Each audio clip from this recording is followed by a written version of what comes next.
જય શ્રી કૃષ્ણ. હર હર મહાદેવ. આવતીકાલે આવી રહ્યો છે શ્રાવણ માસનો પ્રથમ સોમવાર. જો તમે પણ 16 સોમવારનું વ્રત કરવા માંગો છો તો આવતીકાલનો દિવસ એ 16 સોમવારનું વ્રત પ્રારંભ કરવા માટેનો સર્વશ્રેષ્ઠ દિવસ છે. આપણે ત્યાં એવી માન્યતા બતાવવામાં આવે છે કે જે કોઈ પણ કન્યાને ઈચ્છિત વરની પોતાની પાત્રતાને અનુસાર ઈચ્છિત વરની પ્રાપ્તિ કરવી હોય તો તેણે 16 સોમવારનું વ્રત કરવું જોઈએ. પણ આપણા શાસ્ત્રોના મત મુજબ હકીકત એવી નથી. શાસ્ત્રો બતાવે છે કે કોઈ પણ વ્યક્તિ પોતાના મનની ઈચ્છિત કામનાઓની પૂર્તિ માટે એ 16 સોમવારનું વ્રત કરી શકે છે.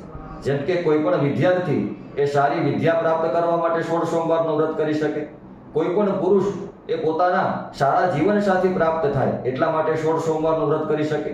કોઈ નોકરી ધંધો વ્યવસાય કરતા વ્યક્તિઓ ધંધા વ્યવસાય ક્ષેત્રે પોતાની પ્રગતિ થાય એટલા માટે એ 16 સોમવારનું વ્રત કરી શકે. કોઈ નિઃસંતાન દંપતી એ પોતાના જીવનમાં શ્રેષ્ઠ સંતાનની પ્રાપ્તિ થાય એટલા માટે 16 સોમવારનું વ્રત કરી શકે. આવી રીતના 16 સોમવારના વ્રતનું ઘણું જ મહત્વ આપણા શાસ્ત્રમાં બતાવેલું છે. તો માત્ર ઈચ્છિત વરની પ્રાપ્તિ થાય એટલા માટે તે 16 સોમવારનું વ્રત નથી. ભગવાન શિવની કૃપા એ તમારા જીવનમાં અવિરત આવતી રહે, પ્રાપ્ત થતી રહે એટલા માટે 16 સોમવારનું વ્રત એ દરેક વ્યક્તિઓએ કરવું જોઈએ. જય શ્રી કૃષ્ણ. હર હર મહાદેવ.